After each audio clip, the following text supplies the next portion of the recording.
Hello, Milling's TV fan. This is Milling po. Kamusta po kayo? Sana po nasa mabuti silang kalagayan. Kung saan po kayong parte ng mundo. Hello, good morning, afternoon, good evening po sa kanila.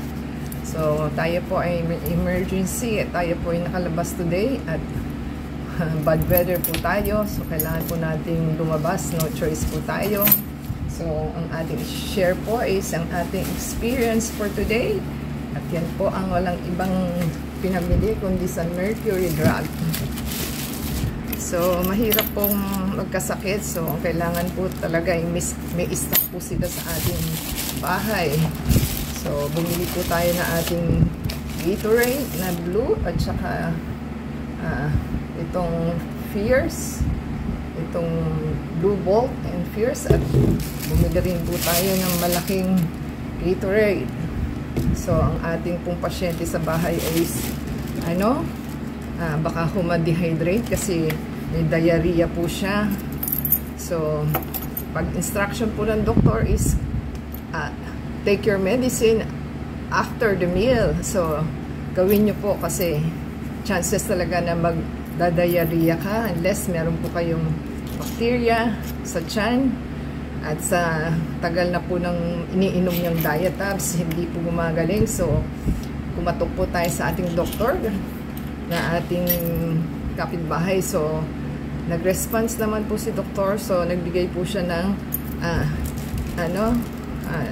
doctor's prescription. So, para po hindi ma-dehydrate, kailangan uminom po ng ating Gatorade. So, kailangan po lagi kayo may stock sa bahay para hindi po kayo naghahagilap.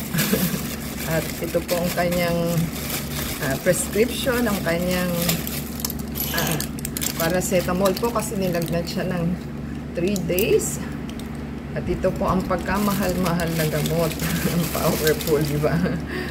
So, 2 for 10, 14 pieces na po yung aking binili sa in-describe ni doctor kasi baka ho umokay siya, hindi siya umokay sa Diatabs, pero may request po si doktor ng kanyang lab test. So, try po natin i-take itong kanyang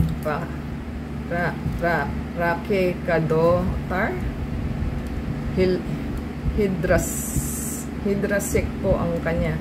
100 mg po yung So, 14 pieces po yung kanyang tinake. So, ang presyo po niya is 56.75 ang isa. My God.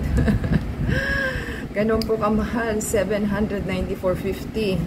Pag diarrhea pa lang po ito, ha?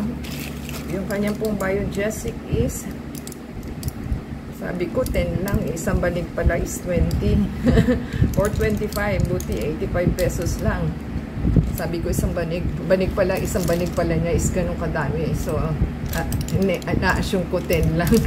Ngayon ko lang alam isang banig niya is 85 pesos po ito. So, kailangan po kayong ng stock na inyong pang fever. So, Biogesic po ito.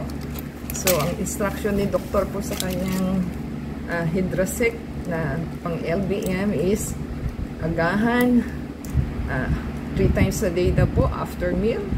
So, kailangan sundin po ninyo after meal kasi bubutasin po inyong organ kung hindi po kayo sumunod. So, pag matigas ang ulo, ay good luck. Yan po ang ating ginawa. And at the same time, bumili po tayo sa All About Baking. Ang All About Baking po sa kanila kasi wala ho sa Robinsons ng kanilang jersey na milk. Kumuha po tayo ng 3. So, naubos po kaagad natin yung 4 na nauna dito. So, mura naman po sa kanila. Dati yung 80 pesos ngayon is 90 pesos na. So, yan po ang ating binili. So, 270 po. So, wala tayong magagawa. 270 na kaagad. Pero dun po sa senior discount, meron po tayong senior discount. So, malaki pong naitutulong yung senior discount. So, nakasave po tayo sa medicine natin ng 157.05. So, nasa bahay ka lang po, pero gumagastos ka pa rin. So, magkano po itong ating ginastos for today?